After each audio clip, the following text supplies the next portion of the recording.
마태복음 9장에서는요, 예수님께서 인자가 죄를 사하는 권세가 있다, 이 말씀을 가르쳐 주셨고요. 요한복음 20장에서 23절에 너희가 누구의 죄든지 사하면 사하여질 것이요 누구의 죄든지 그대로 두면 그대로 있으리라 하시니 그랬어요. 여기서는 저와 여러분에게도 다른 사람의 죄를 용서할 수 있는 권세가 있다는 거예요. 이 두 가지를 오늘 함께 살펴보려고 합니다. 자, 여러분, 우리 인간에게 가장 큰 문제 중에 하나가 죄 문제라고 했어요. 또 하나는 죽음의 문제입니다. 죄와 죽음의 문제는 인간이 가진 가장 큰 문제입니다. 그런데 죄가 됐든 죽음이 됐든 우리 스스로가 그거를 해결할 만한 능력이 없습니다. 그러죠? 해결을 못하면 어떻게 되나요? 우리가 죄를 지어요. 죽음을 당해요. 해결을 못해요.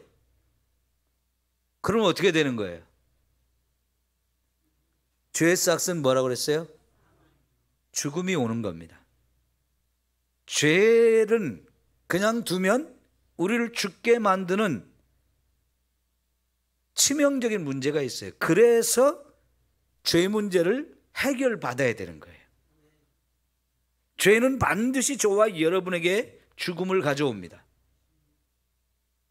그래서 죄 문제 해결하지 않으면 결국은 죽음이 우리에게 오기 때문에 죄는 반드시 해결해야 돼요. 그런데 문제는 저와 여러분에게 그 해결할 능력이 없다는 거지요. 방법도 없고요. 죄는 반드시 저와 여러분에게 죽음이라는 걸 가져오면서 죽음만이 아니고 질병도 가져오고요, 사람과 사람의 관계도 깨트려 버리고요, 하나님과 우리 사이도 그 죽음의 죄라고 하는 것이 갈라놓게 만들고요, 가난도 결국은 죄 문제 때문에 온 거고요, 우리가 사는 게 이렇게 힘들고 어려운 것도 다 죄 문제 때문에 온 거예요. 우리의 삶의 불행, 우리의 삶의 고통, 슬픔, 이 모든 원인은 근본적으로 하면 다 죄로부터 시작되었기 때문에 해결해야만 하는데 우리는 그걸 해결할 능력이 없다는 거예요. 그런데 여러분, 하나님께서는 저와 여러분에게 죄 문제를 해결할 방법을 내어주셨어요. 그것이 구약 시대에는 죄를 지은 나를 대신해서, 죽어야 되는 나를 대신해서 소나 양이나 염소를 잡아 죽임으로 인해서 그 제사를, 그 제물을 하나님께 드리고 제사를 드릴 때에 우리의 죄 문제 해결해 주신다 그랬어요. 그런데 구약에 그렇게 소와 양과 염소가 나의 죄를 짊어지고 나를 대신해서 죽어주면서 내 죄를 하나님이 용서하실 때 그거는 제한적이다 그랬습니다. 한계가 있다는 거예요. 왜? 내 생명과 소의 생명을 바꿀 수는 없는 것이거든요. 소값이 아무리 비싼들 사람의 생명보다 귀하지는 않잖아요. 양을 몇백 마리를 잡는다고 해서 저와 여러분의 평생의 모든 죄를 다 용서받을 수는 없습니다. 죄를 짓고 죽어야 되는 나 대신 그래도 하나님께서는 양이라도 죽이고 소라도 죽이면 그 재물을 하나님 받으시면서 저와 여러분의 죄를 용서해 주신다 그랬어요. 그것만으로도 너무나 감사하고 너무나 놀라운 하나님의 은혜거든요. 그런데 여러분, 하나님께서는 그렇게 제한적이고 한계가 있는 그런 방식으로 저와 여러분의 죄를 용서하시는 것은 그냥 예수님 오시기 전까지만이라고 했고, 이제 예수님이 오셔서 저와 여러분의 죄를 다 짊어지고 십자가에서 죽어주심으로 인해서 저와 여러분의 모든 죄를, 또 이 세상에 있는 모든 사람의 죄를 얼마든지 다 용서할 수 있는 길을 열어주셨습니다. 이거는 세상 그 어떤 것으로도 설명할 수 없는 엄청난 은혜요 축복인 줄 믿습니다.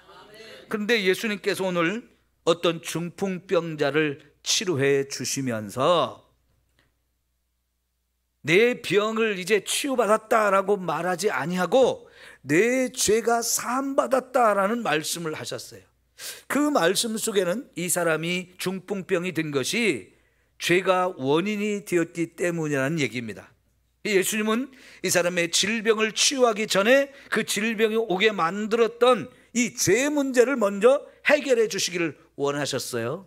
그래서 사람들이 다 있는 앞에서 이 사람의 죄가 뭔지는 모르지만 내가 너 지은 죄 다 용서한다. 그러니까 내 모든 죄가 다 이제 씻음 받았다 하면서 죄 사함을 선포하셨어요. 그리고 그 사람의 질병도 치유됐어요. 이 사람이 예수님께 찾아올 때는 자기 발로 걸어올 수가 없었죠. 그래서 사람들이 들 것에 들고 그래서 예수님께 왔는데 예수님이 집 안에 계시고 그 안에 사람이 너무 많아서 사람들이 비켜주지도 않고 길을 내주지 아니하니까 어쩔 수 없이 지붕 위로 올라가서 지붕을 뜯어가지고 사람을 내려가지고 거기서 이제 예수님이 치료하셨잖아요. 그런데 유대인들이 이제 여기서 충격을 받은 거예요. 아니, 예수님이 어떻게 우리의 죄를 용서한다는 거야? 예수님이 도대체 어떻게 우리 죄를 용서한다는 거야? 하면서 예수님이 내 죄 사함을 받았다라고 죄 사함을 선포하는 이 말에 충격을 받았어요. 지가 뭔데 우리의 죄를 용서하는 이 권세가 있다는 거야? 사람들은 믿지 않았어요. 그걸 받아들이지 않았어요. 그런데 여러분, 예수님이 그 말씀을 하시면서 그 사람의 죄가 용서를 못 받았다면 이 사람 질병이 치유받을 수 있었을까요? 아까 말씀드린 대로 이 사람이 중풍병이 든 원인이 사람들 눈에는 그걸 알 수 없지만 예수님의 눈에는 그 원인이 죄 때문이라는 걸 아셨고요. 그래서 네 병이 치유받으려면 이 죄 문제가 해결받아야 된다. 그래서 내가 너의 죄 문제를 해결해 주었다. 다 용서했다. 그러니까 이제 내 병도 치유된다. 이 얘기가 동시 진행되는 거거든요. 그래서 예수님이 그 사람의 죄를 용서했고 그리고 병도 치유받았어요. 만약 예수님께서 우리의 죄를 용서할 권세가 없었다면 그 사람의 병은 치유될 수 없었을 겁니다.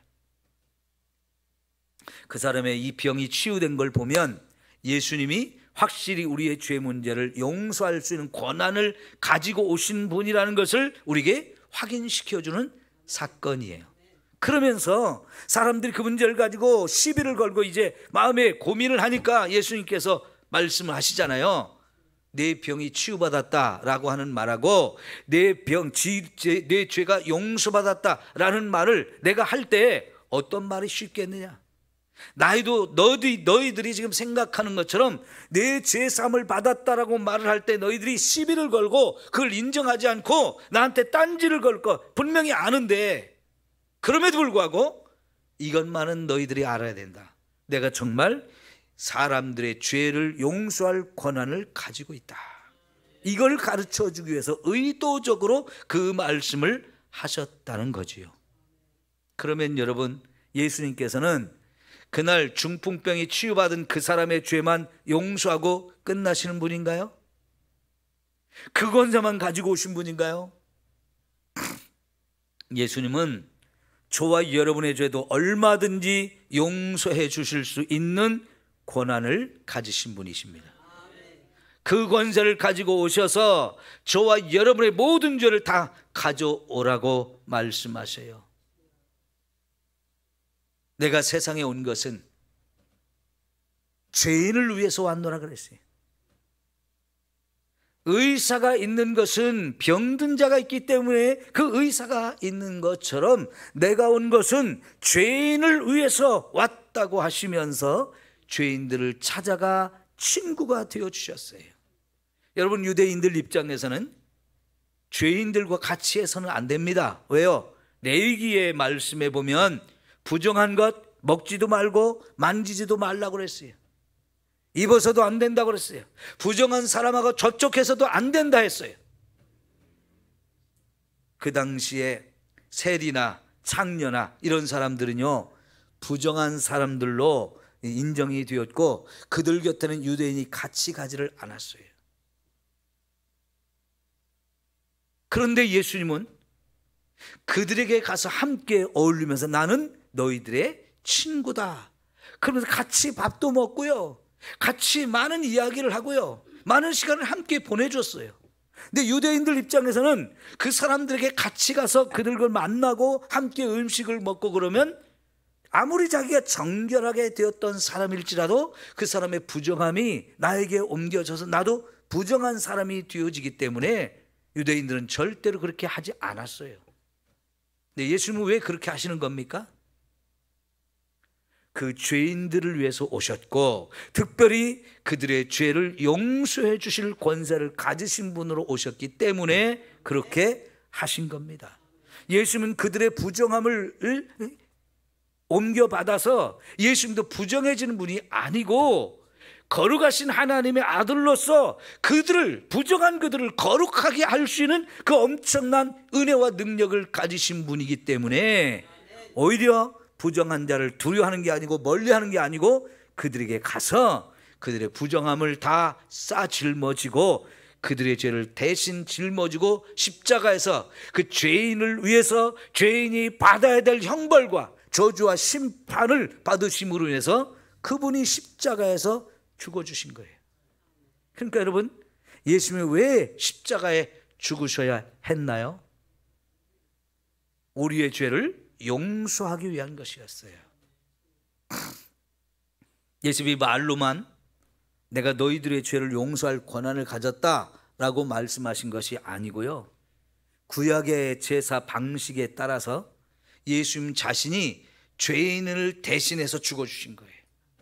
소와 양과 염소가 죄인을 대신해 죽어주심으로 인해서 그 죄를 용서받았던 것처럼 이제 예수님이 소와 양과 염소가 대신하던 그 죽음을 하나님의 아들이 우리를 위해서 우리의 죄를 대신 짊어지고 그분이 죽어주셨단 말이죠. 그렇게 해서 자신을 하나님 앞에 속죄의 제물, 화목제물로 삼아 드리셨기 때문에 그 예수님의 죽음이 바로 저와 여러분의 죄를 온전히 다 용서할 수 있는 유일한 방법이었어요. 하나님께서는 구약시대의 소와 양과 염소로 그렇게 했던 것은 나중에 하나님의 아들이 와서 그렇게 십자가에서 우리를 두고 죽어주실 것을 미리 보여주는 사건들이었어요. 아직은 하나님의 아들이 이 세상에 오지 않았기 때문에 그 시대에도 얼마든지 죄를 용서받아야 되는 우리들이기 때문에 하나님은 예수님을 대신해서 소와 양과 염소로 임시방편으로 제사를 지나게 했던 거예요. 그건 다 임시방편이었어요. 그게 히브리서에서 그렇게 자세하게 가르쳐주던 내용이잖아요. 그죠? 구약에 그렇게 임시방편으로 드리던 제물이 이제는 예수님이 오셔서 죽으실 것을 예표하는 것이었다는 것. 예수님만이 완벽한 제물이고 완벽한 제사를 하나님께 드려서 저와 여러분의 모든 죄를 완벽하게 해결해 주실 분이라는 것을 확실하게 가르쳐 주셨어요. 이게 히브리서의 내용이잖아요. 자, 그렇게 해서 진짜 예수님은 저와 여러분의 모든 죄를 용서할 수 있는 길을 활짝 열어주셨습니다. 그러면 이제 예수님이 그렇게 저와 여러분의 죄를 용서하기 위해서 우리를 대신해 십자가 죽으신 이 사건을 이제 행하셨는데, 그러면 오늘 저와 여러분이 한 사람 한 사람이 이 세상에 죄를 짓고 사는 사람으로서 반드시 이 죄 문제가 해결되어야 되는데, 어떻게 해야 우리의 죄를, 우리들 각자의 죄를 용서받을 수 있나요?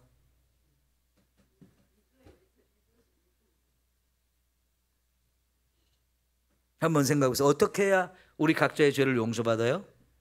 여러분 다 아시잖아요.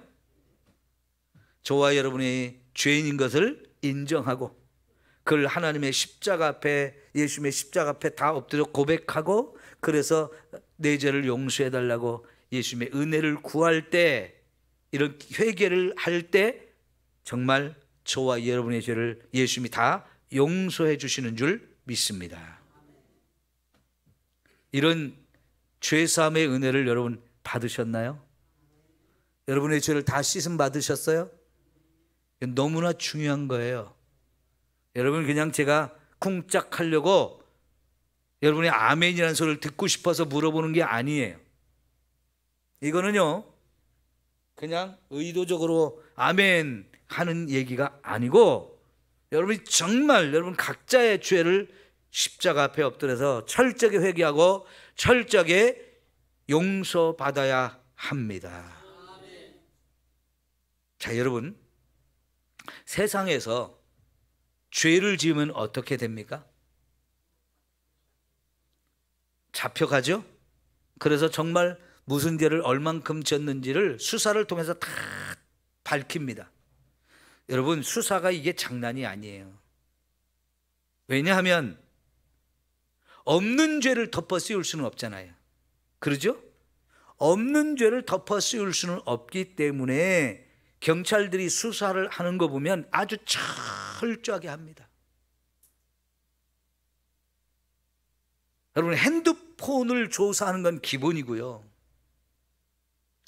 저와 여러분이 은행 거래한 것도 싹 다 조사를 해보고요. 우리가 어디를 왔다 갔다 했는지, 내가 움직인 주변에 CCTV 조사하는 것도 아주 철저하게 합니다.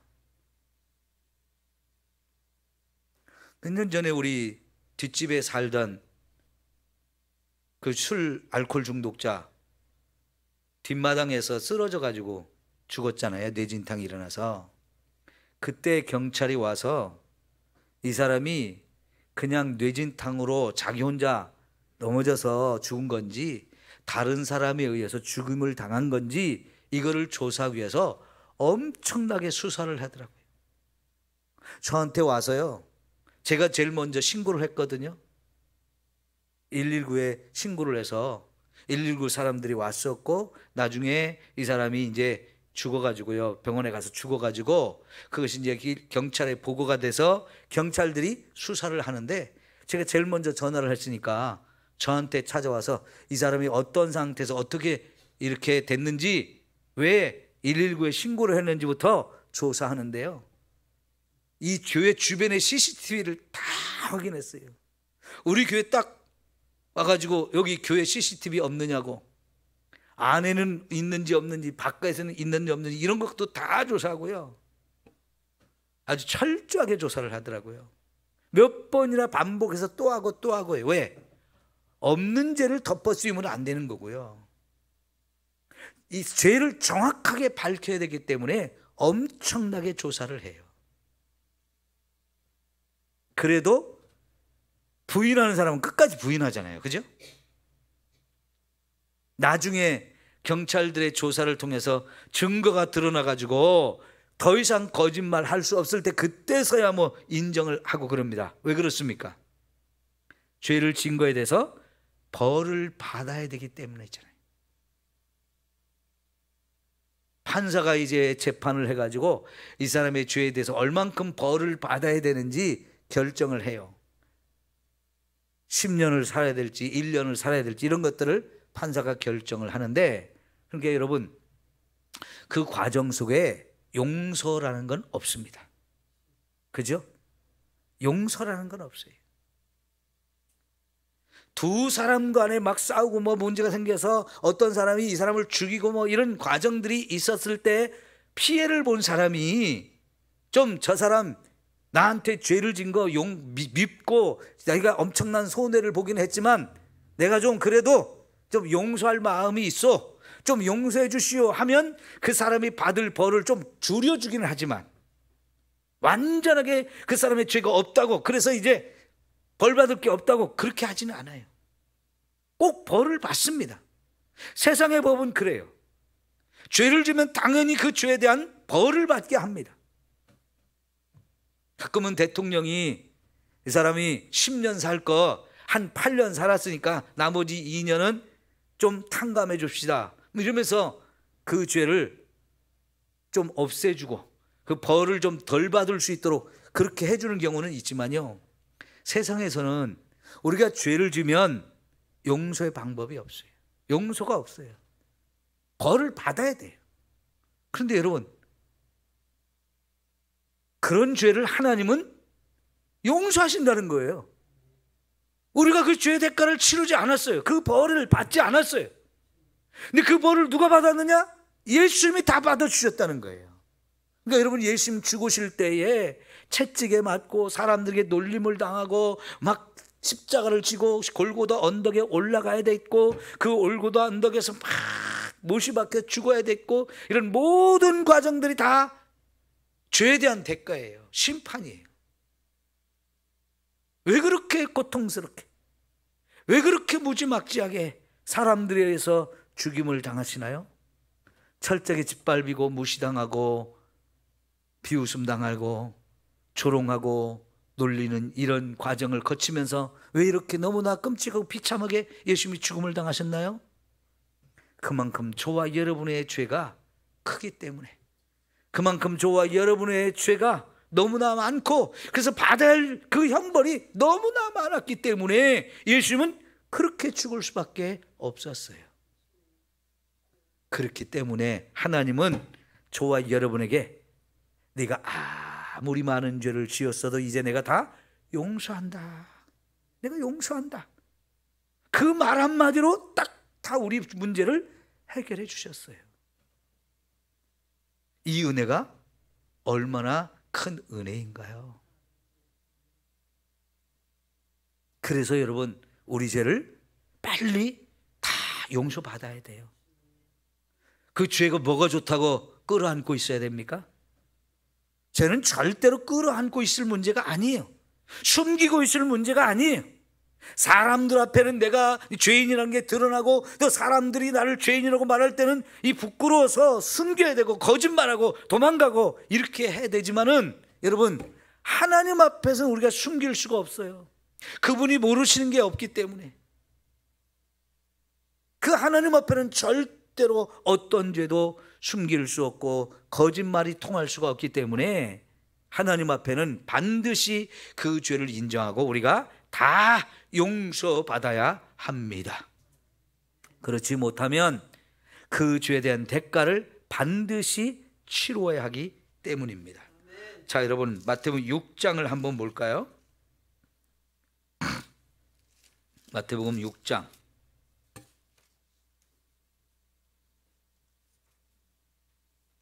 12절 한번 보세요.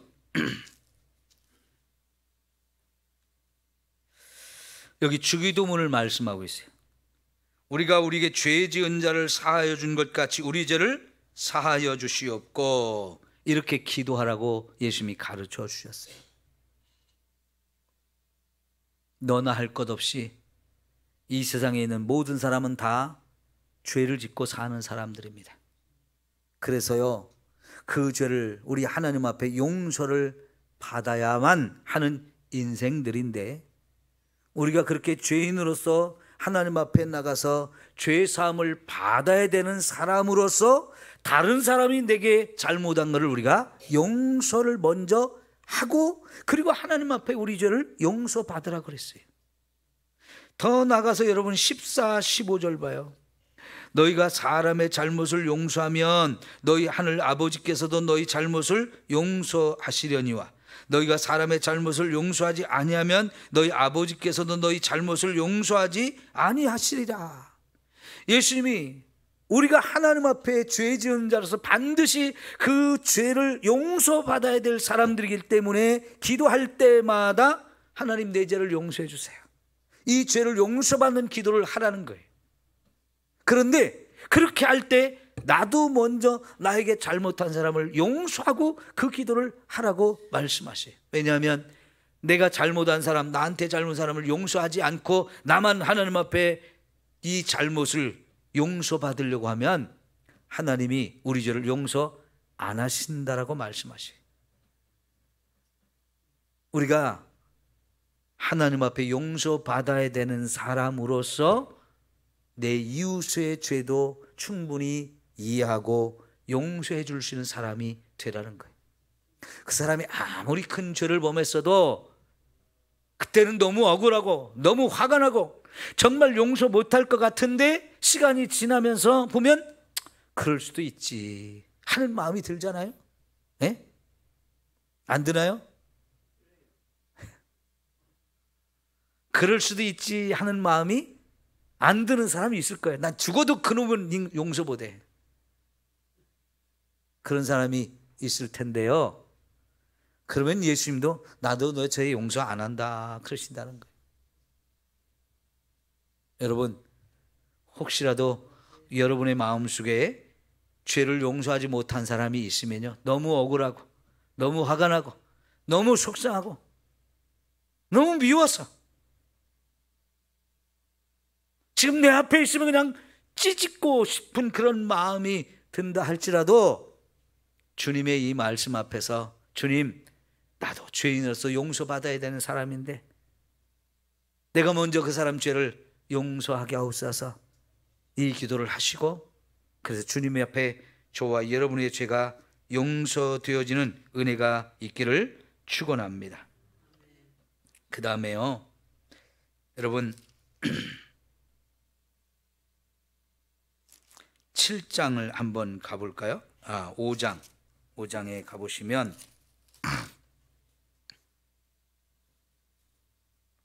23절, 24절 볼게요. 그러므로 예물을 제단에 드리려다가 거기서 내 형제에게 원망 들을 만한 일이 있는 것이 생각나거든 예물을 제단 앞에 두고 먼저 가서 형제와 화목하고 그 후에 와서 예물을 드리라 그랬어요. 여러분, 유대인들이 하나님 앞에 예물을 드린다는 건 제사예요. 그런데 어떤 제물을 드리든지 간에 반드시 그 전에 드려야 될 제사가 번제와 속죄제예요. 번제와 속죄제를 드리고 나서야 또 다른 예물도 드릴 수 있거든요. 그러니까 그 어떤 제물, 감사의 제물, 낙헌 제물, 서원 제물 이런 것들 하나님 앞에 드릴 수 있는데요, 그런 화목 제물을 드린다고 했을 때 그거는 속죄 제사와 번제 제사 없이 드릴 수는 없어요. 그러니까 여기서 어떤 제물인지, 내가 왜 이 사람이 어떤 예물을 하나님께 드리려고 왔는지는 모르지만 그 제물을 드리기 전에 반드시 자기의 죄를 먼저 하나님께 용서받고 그리고 나서 죄 씻음을 받아야 이 예물이 드려지고 하나님 받으시는 것이 되는데, 다른 사람과의 관계 속에서 내가 잘못한 것이 있는데 그거 안 풀고 와서 하나님 앞에서 내가 이 제물 드립니다, 내 죄 용서해 주세요, 그거 해봐야 의미가 없다는 거죠. 나도 죄인이고 또 내 옆에 있는 사람도 죄인이고 다 죄인들끼리 어울려 사는데요, 그러니 하나님께도 죄인, 사람에게도 죄인, 이런 게 많아요. 그럴 때 여러분, 이걸 서로 용서도 하고 하나님께도 다 용서받아야 저와 여러분이 사는데, 자 25절 보니까 너를 고발하는 자와 함께 길에 있을 때 급히 사와라. 그 고발하는 자가 너를 재판관에게 내어주고 재판관이 옥리에게 내어주어 옥에 가둘까 염려하라. 진실로 내게 이르노니 내가 한 푼이라도 남김없이 다 갚기 전에는 결코 거기서 나오지 못하리라 그랬어요. 여러분, 이 죄 문제가 해결되지 않으면 그 문제가 해결되기 전까지는 못 나온다는 거예요. 이게 죄에 대한 대가가 그만큼 철저한 거예요. 세상에서 사람들 가운데 지은 죄에 대해서 형벌을 아무리 내려도 우리 육체를 죽이는 사형제도가 최고예요.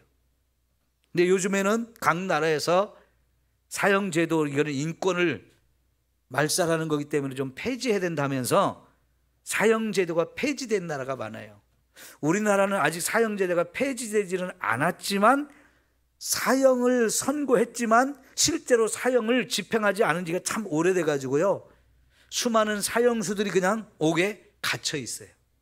사형을 집행하지 않아요. 어쨌든 간에 사람과 사람 사이에 지은 죄의 문제를 그렇게 그 문제에 대해서 처벌을 할 때 가장 무거운 것이 사형제도인데, 여러분, 예수님 뭐라고 했냐면, 그것은 우리 육체의 생명을 빼앗아가는 것에 불과하고요, 진짜 우리가 두려워할 분이 누구냐? 우리의 영혼을 지옥에 멸하시는 분을 두려워하라 그랬잖아요. 하나님은요, 우리 죄가 해결되지 않으면 결국은 그 해결되지 않은 죄에 대해서 심판하신데, 그 가장 무서운 심판은 지옥의 멸망을 시키는 거라고 그랬어요. 그거는 영원히 용서받을 수 없는 거. 그 사람들은 거기 가면 영원히 죄 용서함이 없어요. 그렇기 때문에 저와 여러분이 이 세상에 사는 동안에 하나님이 죄 사함의 기회를 주시는 거거든요. 우리가 아직 죽음이 우리에게 임하지 않았다는 얘기는 우리 죄 문제를 해결할 기회를 그만큼 주시고 있는 거예요. 그 기회에 하나님, 저와 여러분이 우리 죄를 다 회개하고 철저히 용서받아야 됩니다. 그러니까 다시 보세요.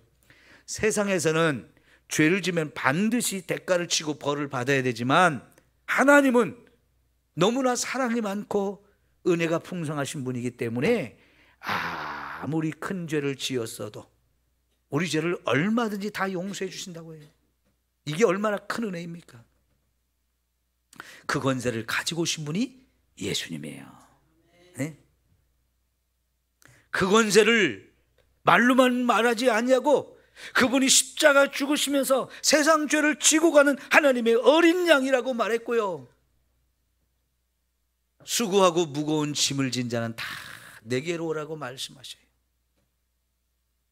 그러면서 내가 죄인을 위해 왔다, 내가 죄인을 위해 왔다, 그리고 그 죄인의 죄를 다 짊어지고 십자가에서 죽으시면서 죄사함의 길을 활짝 열어놓으셨기에 우리가 그 예수님을 통해서 죄사함의 은혜를 다 힘입어야 하는 겁니다.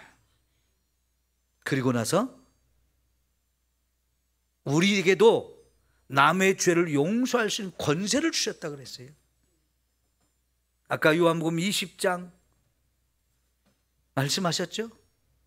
너희들이 남의 죄를 용서하면, 사하면 그 사람의 죄가 용서된다. 그러나 너희가 사하지 않으면 그 사람의 죄가 사함받지 못한다 그랬어요. 저와 여러분에게도 누군가의 죄를 용서할 수 있는 이 권세, 이걸 권세라고 그랬어요. 네? 여러분, 이 권세 우리가 제대로 좀 사용합시다. 용서하라는 거예요.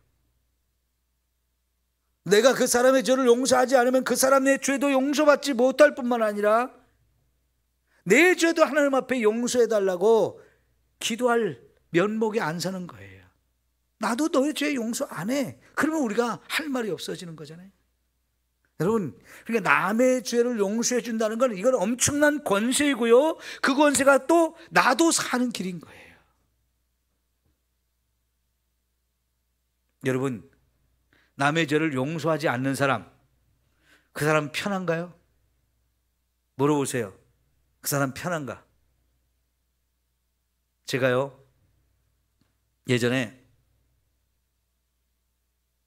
보니까 암에 걸린 많은 여자들이 남편이 바람을 피운 분들이 많더라고요. 남편이 바람 피운다는 거는 자기 부인을 너무 힘들게 하는 거예요. 너무 고통스럽게 하는 거예요. 그런데 남편이 바람 폈다고 다 여자들이, 아내가 암에 걸리는 건 아니에요.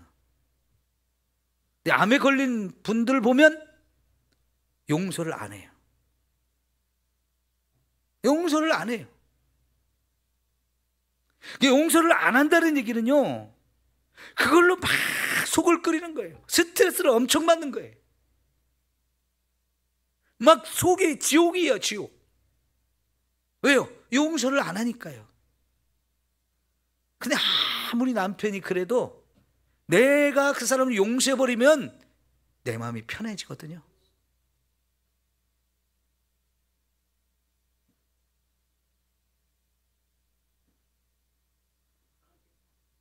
여러분, 남편이 바람을 핀다는 게 나한테 뭔가 큰 잘못을 했지만 나에게 뭐 어떤 육체적으로 막 해를 가한 건 아니잖아요. 그 사람이 딴 여자를 보고 그래서 내 마음이 상한 거지요.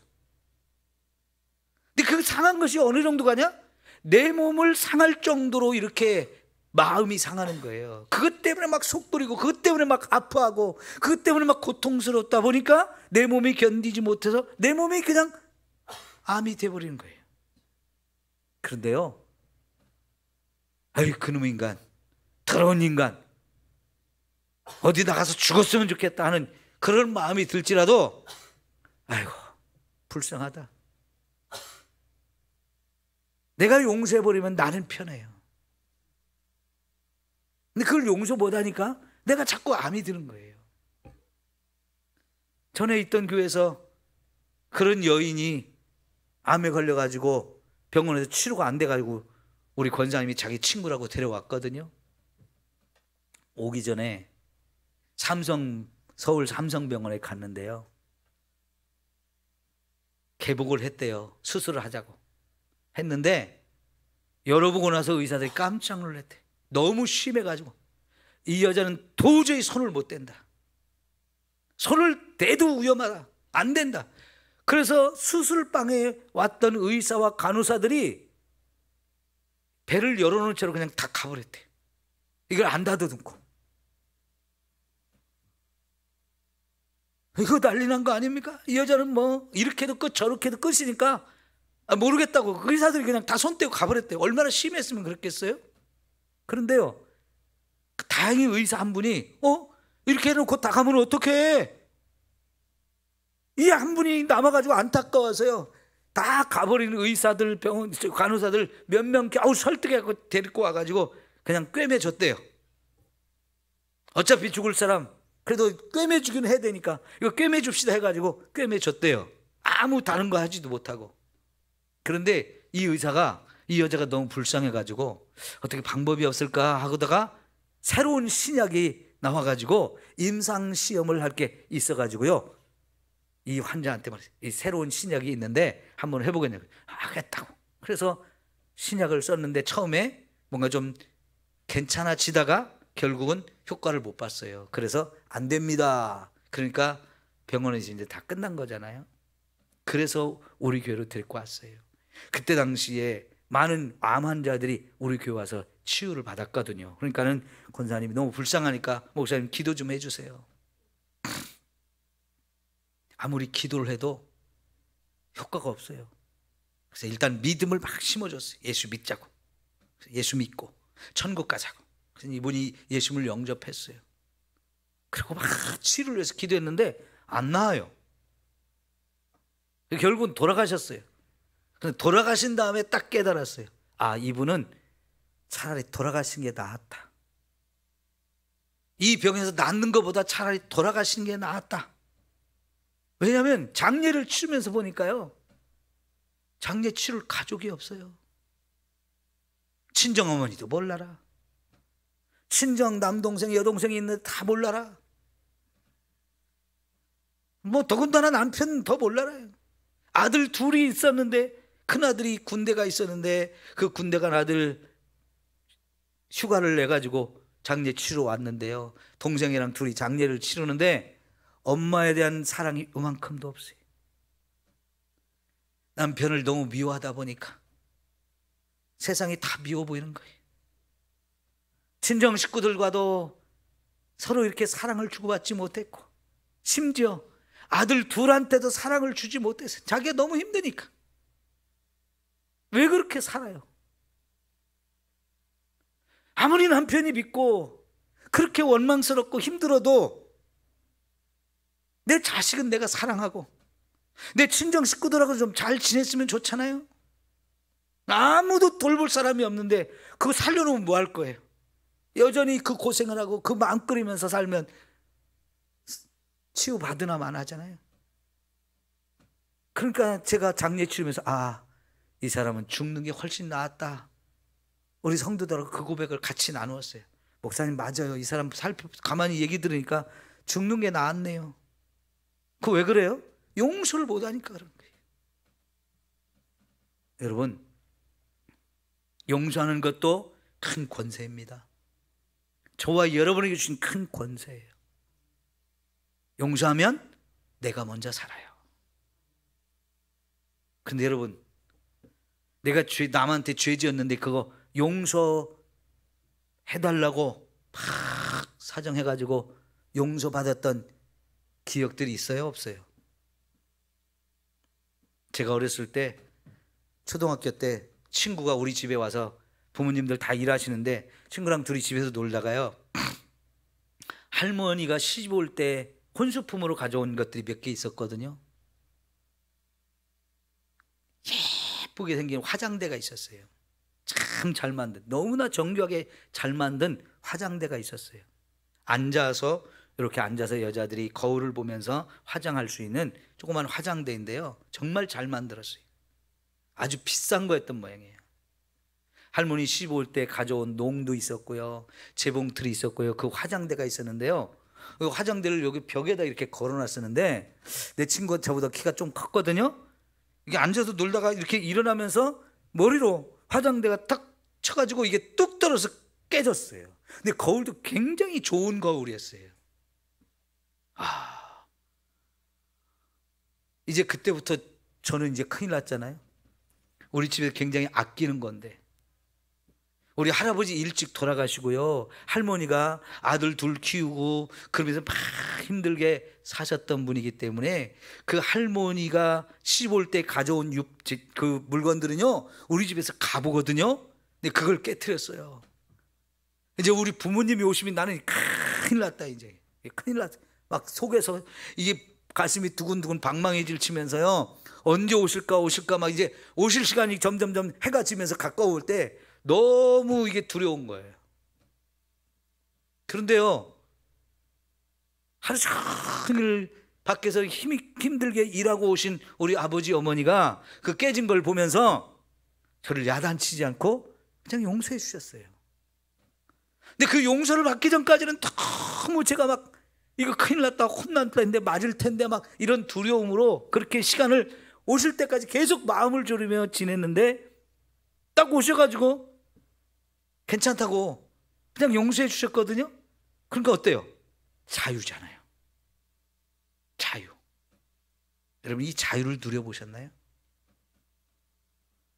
죄를 지은 사람은 반드시 죄책감을 느끼게 돼 있어요. 반드시 죄책감을 느끼게 돼 있어요. 그 죄책감이 우리를 괴롭힙니다. 그 죄책감 때문에 남을 때린 사람은 발을 뻗지 못하고 잔다 그러잖아요. 맞은 사람은 발 뻗고 자도 때린 사람은 발 뻗고 못 자는 이유가 내 속에 있는 죄책감이 나를 괴롭히기 때문에 그래요. 모든 사람은 죄를 짓고 나면 이 죄책감이 우리에게 있어요. 그 죄책감 무시해버리고 그런 사람은 양심이 마비되는 사람들이지만, 하나님을 믿는 사람들은요, 이 양심이 마비되기가 쉽지 않아요. 계속해서 죄책감이 우리를 괴롭힙니다. 그래서 예전에 어떤 집사님이 보니까요, 연말이 돼서 교회에 이제 공동의회를 하는데 새로 직분자들을 임명하잖아요. 그런데 목사님한테 계속 나는 집사 안 합니다, 집사 못 합니다, 막 거부를 하는 거예요. 그 예배 드릴 때 제일 뒤에 앉아서 고개도 못 들고, 설교 시간에 고개도 못 들고 그냥 땅만 쳐다보고 있어요. 이게 자기 마음속에 죄책감이 있는 거예요. 내가 이런 죄를 지은데, 이런 죄를 지은 놈이 어떻게 교회에서 집사라고 이렇게 직분을 받을 수 있는가? 이게 막 용납이 안 돼서 집사 임명하지 말라는 거예요. 나 못한다는 거예요. 성가대도 못한다는 거예요. 그리고는 그냥 예배 시간 제일 뒤에 앉아서 괴로워하고 답답해하고 고개도 못 들고 그러면서 신앙생활을 하더니, 이분이 죄사함을 받았어요. 회개를 했어요. 그리고는 자유를 얻었어요.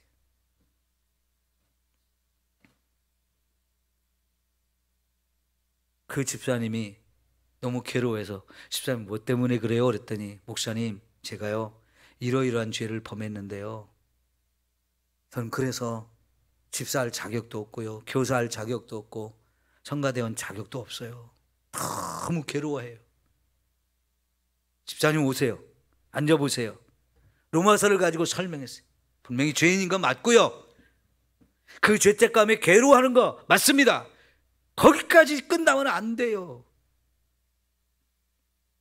로마서 5장 8절에 우리가 죄인 되었을 때에 그리스도께서 우리를 위해 죽으심으로 우리의 죄를 용서하셨다고 그랬잖아요. 우리에 대한 하나님의 사랑을 확증시켜 주셨다고 그랬잖아요. 이 말씀은 뭐예요?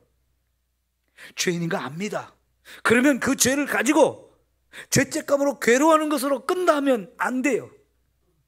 그 죄책감 때문에 우리는 하나님 앞에 가서 엎드리면서 하나님, 내가 죄를 지었습니다. 이 죄를 용서해 주세요. 그렇게 회개하고 예수님의 십자가 앞에 나갈 때 예수님은 그 모든 죄를 다 용서하시려고 십자가에 죽으신 분인데, 그리고 우리의 죄를 다 용서하신다고 말씀하시는데 이 은혜까지 받아야지 왜 죄책감으로만 시달립니까?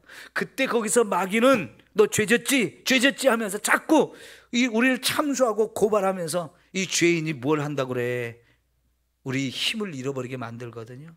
스스로 좌절하게 만들고 하나님부터 자꾸만 멀어지게 만드는데요, 그거는 마귀가 우리를 속이는 거고 우리를 죽음의 길로 끌고 가자는 거예요. 근데 하나님은 그러한 저와 여러분을 위해서 예수님 보내셨고, 예수님이 오셔서 우리의 죄를 다 짊어지고 십자가에 죽어주시면서 다 와라, 너희 죄가 진홍같이 붉을지라도 내가 흰눈같이 양털같이 다 희게 씻어준다. 세상에 무엇이 저와 여러분의 죄를 그렇게 씻을 수 있습니까? 예수님의 피가 아니고는 우리 죄를 씻을 방법이 없는데 예수님 아낌없이 자기 피 한 방울도 남김없이 다 우리에게 쏟아주셨잖아요. 그리고 우리 죄를 용서해 주셔요. 그 죄를 우리가 해결을 못하면 나는 계속 그걸로 고통을 받는 거예요. 내가 죽는 거예요. 죄책감에 시달리다가 남을 미워하다가 내가 더 힘든 거예요. 나도 하나님 앞에 지은 죄가 많아서 용서받아야 되는 사람이고요, 또 나도 남에게 잘못하고 남도 나에게 잘못을 해서 우리 서로 죄를 용서해주고 용서받아야 될 사람들이에요. 사람의 죄를 용서하지 않아도 내가 힘들고요, 내 죄가 용서받지 못해도 나도 힘들어요. 죄는 이렇게 우리를 괴롭히고 힘들고 고통스럽게 하는 거예요. 반드시 해결받아야 됩니다. 우리 서로 해결받아야 돼요. 그래 내가 살고 내 옆에 있는 사람이 살아요. 우리 같이 살아야 됩니다. 예수님은 내가 너희들의 죄를 용서할 권세를 가지고 왔다고 말씀을 하시면서 또 예수님은 이 요한복음 20장이 십자가에 죽었다가 부활하신 다음에 제자들에게 찾아와서 하신 말씀이에요. 너희들도 서로가 죄를 용서할 권세가 있다. 너희들이 누구의 죄를 용서하면 그 사람의 죄가 용서된다. 그 권세를 내가 너에게 주었는데 이제 그렇게 용서하면서 살아라. 여러분, 예수님의 제자들 다 예수님 죽을 때 도망갔잖아요. 제자들끼리 너도 도망갔지? 뭔 소리야? 너도 도망갔잖아. 너는 예수님 3번씩이나 부인했잖아.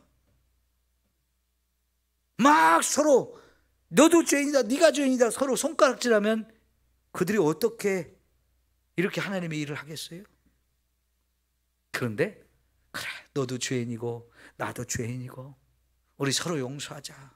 내가 먼저 용서한다.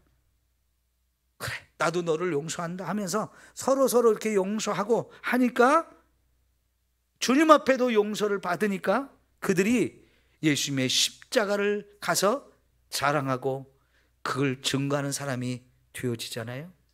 감히 예수님의 십자가를 전할 수 없는 사람이었어요.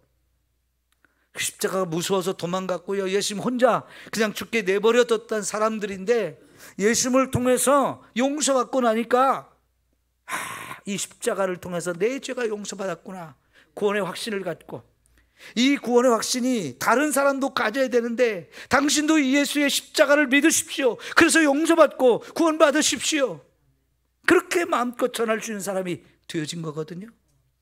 나는 남의 죄를 용서 못하면서 당신의 죄를 하나님이 용서하십니다, 와서 회개하고 용서받으세요, 어떻게 그런 말을 하겠어요? 못하잖아요. 여러분, 죄는 반드시 해결을 해야 될 암덩어리보다 더 무서운 거예요. 암덩어리보다 더 무서운 게 죄예요. 나의 죄가 됐던 다른 사람의 죄가 됐든 용서받고 용서하고 용서하고 또 용서받고 그렇게 우리가 살아가기를 축원합니다. 기도합시다.